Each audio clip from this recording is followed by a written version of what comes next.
सत श्री अकाल दोस्तों।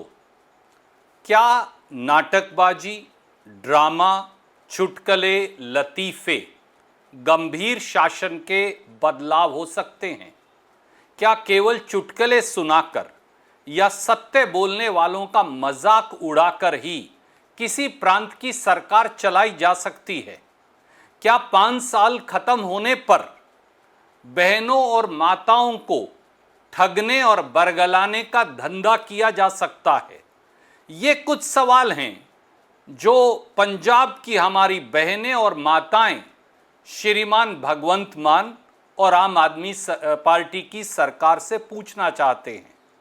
याद करिए, 19 मार्च 2022 को आम आदमी पार्टी की सरकार बनी और आज लगभग 5 साल बाद 1 जुलाई 2026 को वो मावा धिया सत्कार योजना का नया जुमला लाए हैं, जिसमें कहते हैं कि हमारी एससी बहनों को 1500 रुपये प्रति महीना और जनरल कैटेगरी की बहनों को 1000 रुपया प्रति महीना देंगे। पर दोस्तों, सच्चाई क्या है?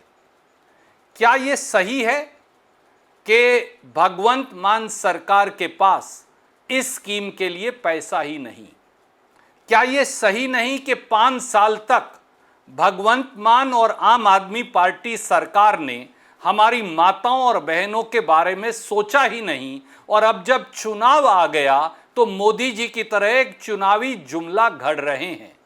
क्या ये सही है कि नीति और ईमानदारी दोनों की कमी है, केवल एक चुनावी चाल हमारी बहनों से खेली जा रही है?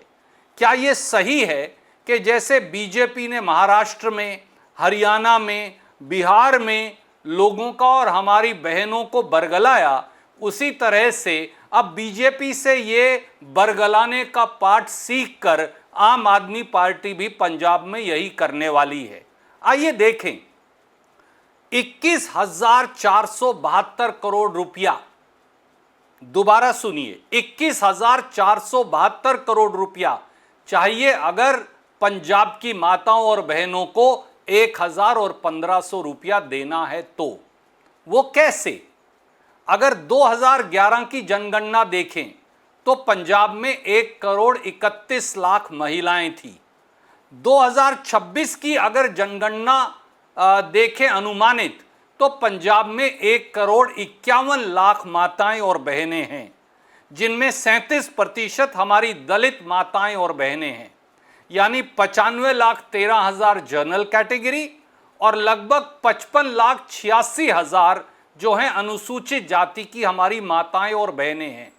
इसलिए अगर ये आंकड़ा देखें तो कितना पैसा चाहिए?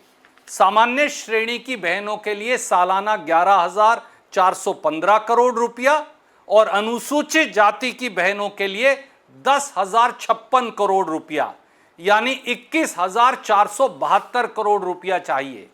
पर भगवंत मान जी, क्या आपके पास ये पैसा है? क्या आपने बजट में इसका प्रावधान किया? क्या सरकार के खजाने में ये पैसा है? तीनों का जवाब नहीं में है। आज जो दे रहे हैं वो केवल 1500 करोड़ का प्रावधान, और वो भी कैसे लिया? 1000 करोड़ रुपया पंजाब के सर पर कर्जा उठाकर और 500 करोड़ रुपया गमाडा के प्लॉटों का और जो मजदूरों को सेस दिया जाता है वहां से लेकर। किसका बेवकूफ बना रहे हैं? किसको ठग रहे हैं? किसको बरगला रहे हैं? याद करिए, ये आम आदमी पार्टी और बीजेपी एक ही थैली के चट्टे बट्टे हैं। इन्होंने यही स्कीम लागू की थी महाराष्ट्र में, जब लड़की बहन योजना लाए और चुनाव होते ही 80 लाख बहनों को काट दिया। यही स्कीम लेकर आए हरियाणा में, चुनाव होते ही इतनी पेचीदगियां लगा दी कि किसी महिला को पैसा ही नहीं मिलता। राशन कार्ड की स्कीम लेकर आए हाल के बिहार के चुनाव में, 32 लाख राशन कार्ड बना डाले, चुनाव होते ही 30 लाख राशन कार्ड काट दिए। अब भगवंत मान जी को ये लगा कि जब बीजेपी बरगला सकती है, ठगी कर सकती है, लोगों को बहका सकती है, तो तुम भी करो। तो वो भी इसी प्रकार की स्कीम ले आए हैं। पर वो ये भूल गए कि पूरे देश में केवल एक सरकार है जिसने ये स्कीम लागू की है, वो कांग्रेस की कर्नाटक सरकार, जो 122 लाख महिलाओं को 3 साल से हर महीने 2,000 रुपया देती है, 24,000 करोड़ सालाना।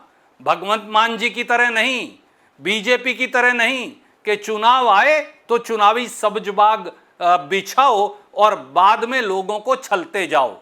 पंजाब की हमारी बहनें, हमारी माताएं सशक्तिकरण मांगती हैं, सरकार में हिस्सेदारी मांगती हैं, तरक्की में हिस्सेदारी मांगती हैं। इसलिए वो भगवंत मान जी आपसे जवाब मांगती हैं कि ये छलने और ठगने की कहानी कब बंद होगी, क्योंकि लोग आपको बाहर का रास्ता दिखाने को तैयार हैं। जय हिंद।